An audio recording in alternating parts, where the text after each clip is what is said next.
The master doesn't try to be powerful, thus he is truly powerful. The ordinary man keeps reaching for power, thus he never has enough. The master does nothing, yet he leaves nothing undone. The ordinary man is always doing things, yet many more are left to be done. The kind man does something, yet something remains undone. The just man does something and leaves many things to be done. The moral man does something, and when no one responds, he rolls up his sleeves and uses force. When the Tao is lost, there is goodness. When goodness is lost, there is morality. When morality is lost, there is ritual.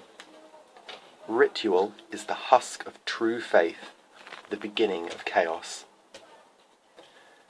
Therefore, the master concerns himself with the depths and not the surface, with the fruit and not the flower. He has no will of his own. He dwells in reality and lets all illusions go. In harmony with the Tao, the sky is clear and spacious. The earth is solid and full. All creatures flourish together, content with the way they are, endlessly repeating themselves, endlessly renewed.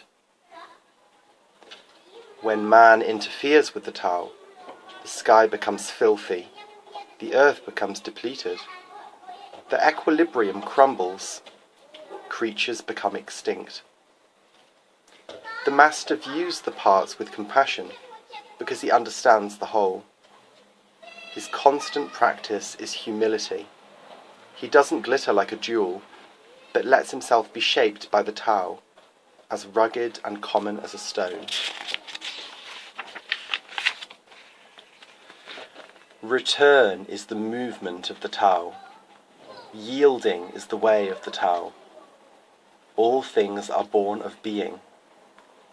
Being is born of non-being.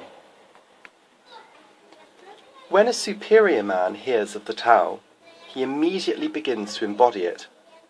When an average man hears of the Tao, he half believes it, half doubts it. When a foolish man hears of the Tao, he laughs out loud. If he didn't laugh, it wouldn't be the Tao. Thus it is said, the path into the light seems dark. The path forward seems to go back. The direct path seems long. True power seems weak. True purity seems tarnished. True steadfastness seems changeable. True clarity seems obscure. The greatest art seems unsophisticated. The greatest love seems indifferent. The greatest wisdom seems childish. The Tao is nowhere to be found, yet it nourishes and completes all things. The Tao gives birth to one. One gives birth to two. Two gives birth to three. Three gives birth to all things. All things have their backs to the female and stand facing the male. When male and female combine, all things achieve harmony. Ordinary men hate solitude, but the master makes use of it, embracing his aloneness, realizing he is the one with the whole universe. The gentlest thing in the world overcomes the hardest thing in the world. That which has no substance enters where there is no space. This shows the value of non-action. Teaching without words, performing without actions. That is the master's way. Fame or integrity, which is more important? Money or happiness, which is more valuable? Success or failure, which is more destructive? If you look to others for fulfillment, you will never be truly fulfilled. If your happiness depends on money, you will never be happy with yourself. Be content with what you have. Rejoice in the way things are. When you realize there is nothing lacking, the whole world belongs to you. True perfection seems imperfect, yet it is perfectly itself. True fullness seems empty, yet it is fully present. True straightness seems crooked. True wisdom seems foolish. True art seems artless. The Master allows things to happen. She shapes events as they come. She steps out of the way and lets the Tao speak for itself. When a country is in harmony with the Tao, the factories make trucks and tractors. When a country goes counter to the Tao, warheads are stockpiled outside the cities. There is no greater illusion than fear, no greater wrong than preparing to defend yourself, no greater misfortune than having an enemy. Whoever can see through all fear will always be safe. Without opening your door, you can open your heart to the world. Without looking out your window, you can see the essence of the Tao. The more you know, the less you understand. The Master arrives without leaving, sees the light without looking, achieves without doing a thing.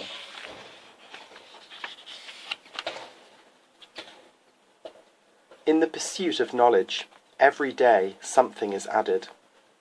In the practice of the Tao, every day something is dropped. Less and less do you need to force things until finally you arrive at non-action. When nothing is done, nothing is left undone. True mastery can be gained by letting things go their own way. It can't be gained by interfering. The Master has no mind of her own. She works with the mind of the people. She is good to people who are good. She is also good to people who aren't good. This is true goodness. She trusts people who are trustworthy. She also trusts people who aren't trustworthy. This is true trust. The Master's mind is like space. People don't understand her. They look to her and wait. She treats them like her own children. The Master gives himself up to whatever the moment brings. He knows that he is going to die, and he has nothing left to hold on to. No illusions in his mind, no resistances in his body. He doesn't think about his actions. They flow from the core of his being. He holds nothing back from life. Therefore, he is ready for death, as a man is ready for sleep after a good day's work. Every being in the universe is an expression of the Tao. It springs into existence, unconscious, perfect, free, takes on a physical body, lets circumstances complete it. That is why every being spontaneously honours the Tao. The Tao gives birth to all beings, nourishes them, maintains them, cares for them, comforts them, protects them, takes them back to itself, creating without possessing, acting without expecting, guiding without interfering. That is why love of the Tao is in the very nature of things.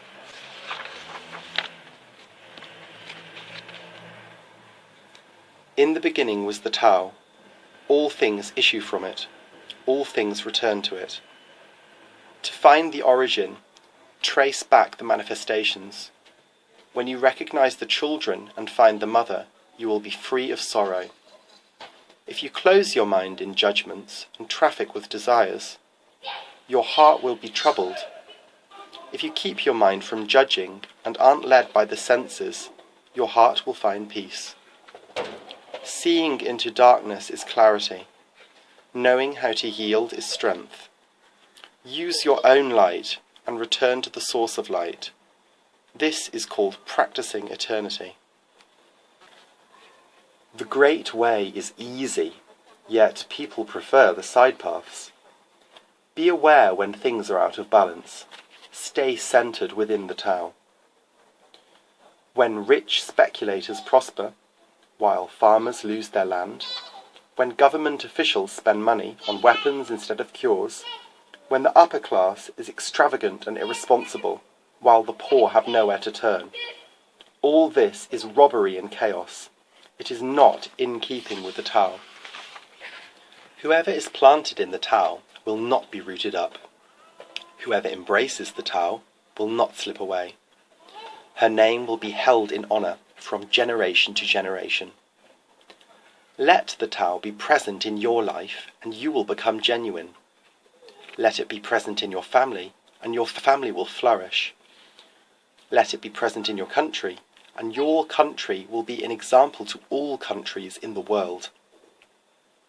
Let it be present in the universe, and the universe will sing. How do I know this is true? By looking inside myself. He who is in harmony with the Tao is like a newborn child. Its bones are soft, its muscles are weak, but its grip is powerful. It doesn't know about the union of male and female, yet its penis can stand erect. So intense is its vital power. It can scream its head off all day, yet it never becomes hoarse. So complete is its harmony. The Master's power is like this. He lets all things come and go, effortlessly, without desire. He never expects results, thus he is never disappointed. He is never disappointed, thus his spirit never grows old. Those who know don't talk. Those who talk don't know. Close your mouth. Block off your senses. Blunt your sharpness. Untie your knots. Soften your glare. Settle your dust. This is the primal identity. Be like the Tao. It can't be approached or withdrawn from, benefited or harmed, honoured or brought into disgrace. It gives itself up continually. This is why it endures.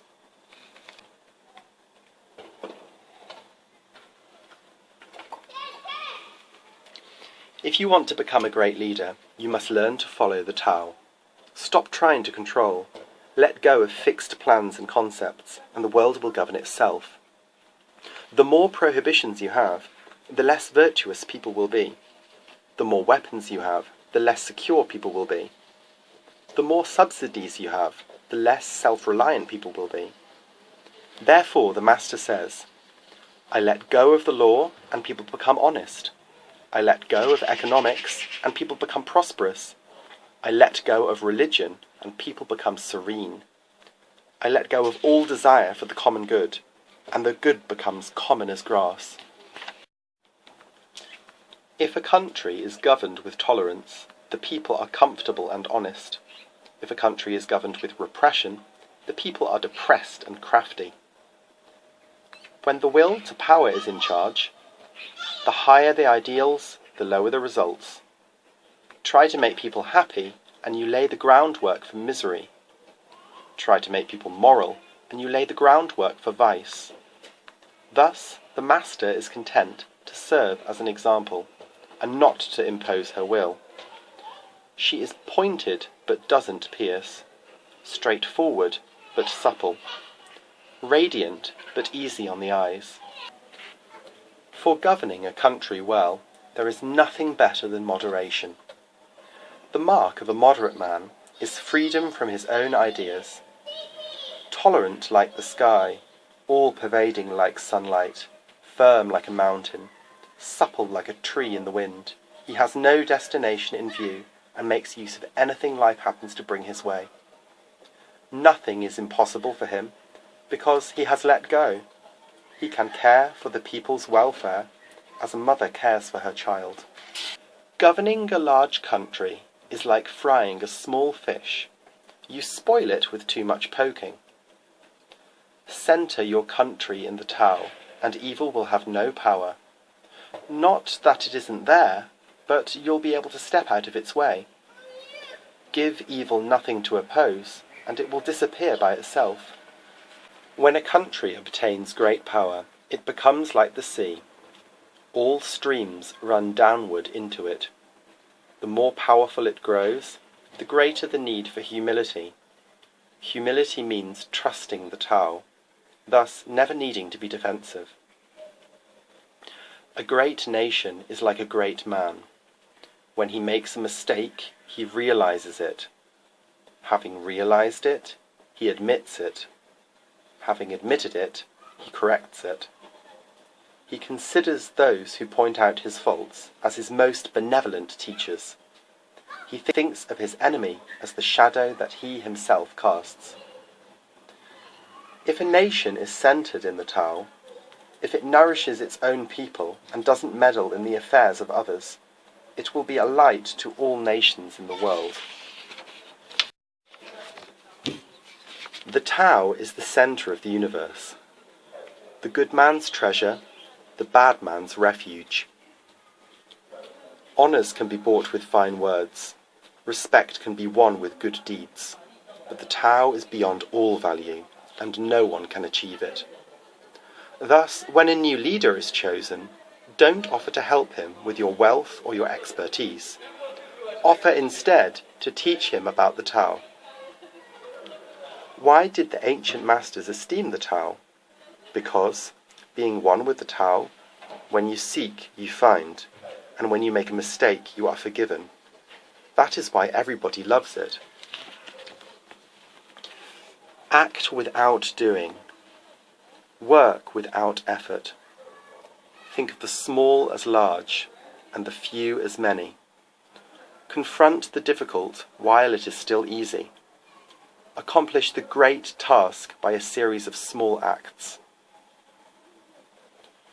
The master never reaches for the great, thus she achieves greatness. When she runs into a difficulty, she stops and gives herself to it. She doesn't cling to her own comfort, thus problems are no problem for her. What is rooted is easy to nourish. What is recent is easy to correct. What is brittle is easy to break. What is small is easy to scatter. Prevent trouble before it arises. Put things in order before they exist. The giant pine tree grows from a tiny sprout. The journey of 1,000 miles starts from beneath your feet. Rushing into action, you fail. Trying to grasp things, you lose them. Forcing a project to completion, you ruin what was almost ripe. Therefore, the master takes action by letting things take their course. He remains as calm at the end as at the beginning. He has nothing, thus has nothing to lose. What he desires is non-desire. What he learns is to unlearn. He simply reminds people of who they have always been. He cares about nothing but the Tao. Thus, he can care for all things. The ancient masters didn't try to educate the people, but kindly taught them to not know. When they think that they know the answers, people are difficult to guide. When they know that they don't know, people can find their own way. If you want to learn how to govern, avoid being clever or rich. The simplest pattern is the clearest. Content with an ordinary life, you can show all people the way back to their own true nature. All streams flow to the sea because it is lower than they are. Humility gives it its power. If you want to govern the people, you must place yourself below them. If you want to lead the people, you must learn how to follow them. The master is above the people, and no one feels oppressed. She goes ahead of the people, and no one feels manipulated. The whole world is grateful to her, because she competes with no one. No one can compete with her. Some say that my teaching is nonsense. Others call it lofty but impractical. But to those who have looked inside themselves, this nonsense makes perfect sense. And to those who put it into practice, this loftiness has roots that go deep. I have just 3 things to teach: simplicity, patience, compassion. These 3 are your greatest treasures. Simple in actions and in thoughts, you return to the source of being. Patient with both friends and enemies, you accord with the way things are. Compassionate toward yourself, you reconcile all beings in the world. The best athlete wants his opponent at his best. The best general enters the mind of his enemy. The best businessman serves the communal good. The best leader follows the will of the people. All of them embody the virtue of non-competition. Not that they don't love to compete, but they do it in the spirit of play. In this they are like children, and in harmony with the Tao. The generals have a saying, rather than make the first move, it is better to wait and see. Rather than advance an inch, it is better to retreat a yard. This is called going forward without advancing, pushing back without using weapons. There is no greater misfortune than underestimating your enemy. Underestimating your enemy means thinking that he is evil. Thus, you destroy your 3 treasures and become an enemy yourself. When 2 great forces oppose each other, the victory will go to the one that knows how to yield. My teachings are easy to understand and easy to put into practice, yet your intellect will never grasp them, and if you try to practice them, you'll fail. My teachings are older than the world. How can you grasp their meaning? If you want to know me, look inside your heart. Not knowing is true knowledge. Presuming to know is a disease. First realize that you are sick, then you can move toward health. The Master is her own physician. She has healed herself of all knowing. Thus, she is truly whole. When they lose their sense of awe, people turn to religion. When they no longer trust themselves, they begin to depend upon authority. Therefore, the Master steps back so that people won't be confused. He teaches without a teaching, so that people will have nothing to learn. The Tao is always at ease. It overcomes without competing, answers without speaking a word, arrives without being summoned, accomplishes without a plan. Its net covers the whole universe, and though its meshes are wide, it doesn't let a thing slip through. If you realize that all things change, there is nothing you will try to hold on to. If you aren't afraid of dying, there is nothing you can't achieve. Trying to control the future is like trying to take the master carpenter's place. When you handle the master carpenter's tools, chances are that you'll cut your hand. When taxes are too high, people go hungry. When the government is too intrusive, people lose their spirit. Act for the people's benefit. Trust them, leave them alone. Men are born soft and supple. Dead, they are stiff and hard. Plants are born tender and pliant. Dead, they are brittle and dry. Thus, whoever is stiff and inflexible is a disciple of death. Whoever is soft and yielding is a disciple of life. The hard and stiff will be broken. The soft and supple will prevail. As it acts in the world, the Tao is like the bending of a bow. The top is bent downward, the bottom is bent up. It adjusts excess and deficiency so that there is perfect balance. It takes from what is too much and gives to what isn't enough. Those who try to control, who use force to protect their power, go against the direction of the Tao. They take from those who don't have enough and give to those who have far too much. The Master can keep giving because there is no end to her wealth. She acts without expectation, succeeds without taking credit, and doesn't think that she is better than anyone else. Nothing in the world is as soft and yielding as water.